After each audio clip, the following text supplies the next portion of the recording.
Vincent kicked off the 1980s with a brand new project. He signed on as host of Mystery for PBS television. This was an anthology series featuring crime, suspense, and, naturally, mystery stories.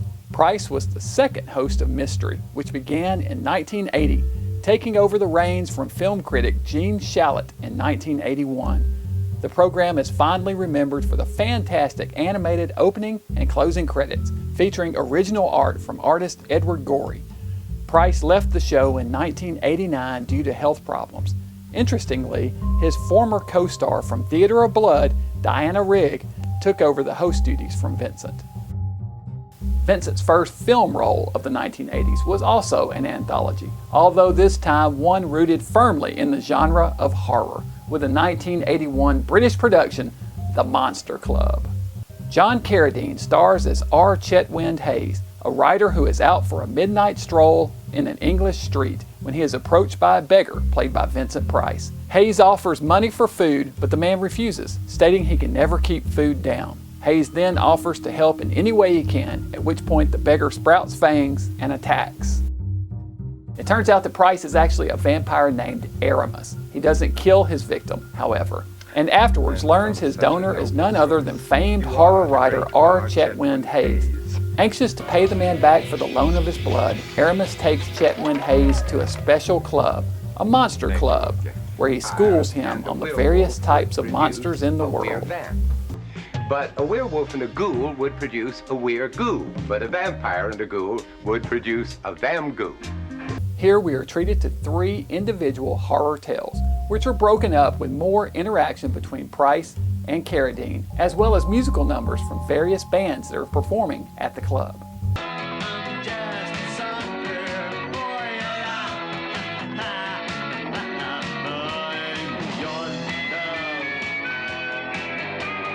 Of the 3 stories, my favorite is the last one, the Hume-Goo story, in which Stuart Whitman plays a movie director who goes out location scouting and gets more than he bargained for from a creepy old village. Stay here and talk.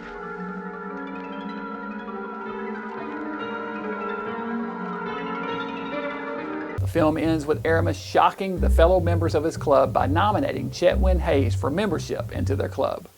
They at first refuse, as he is merely a human, but Aramis proceeds to point out that humans are actually the most horrific beings of all, with their violence, murders, and weapons of mass destruction. The crowd ultimately agrees, breaks into applause, and the band breaks into music once again.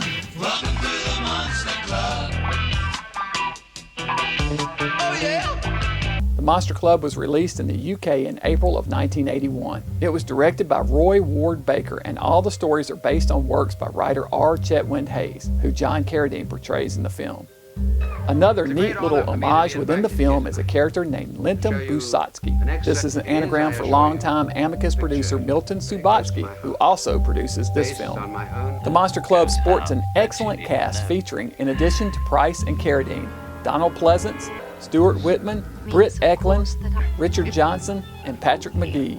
This was the 7th time Price and Carradine appeared together, including their Horror Hall of Fame TV appearance.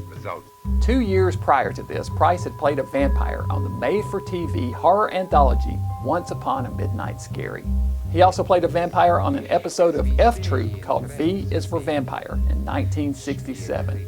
One of the more memorable things about this film is the music. The movie features performances by the bands The Viewers, B.A. Robertson, Night, The Pretty Things, as well as background music from UB40 and others. In addition, there is an unforgettable dance sequence where a stripper performs a routine, stripping not only her clothes but also her skin all the way down to her skeleton. I have to admit I have a real soft spot for the Monster Club. Although it's not one of the best horror anthologies of all time, it's one that I revisit often. The quirky sense of humor and musical numbers more than make up for the ridiculous rubber masks in the nightclub. Price and Carradine are excellent together and the cast is terrific throughout. Overall, this is a fun movie. Next up, Price and Carradine would be reunited once more along with horror legends Peter Cushing and Christopher Lee in House of the Long Shadows.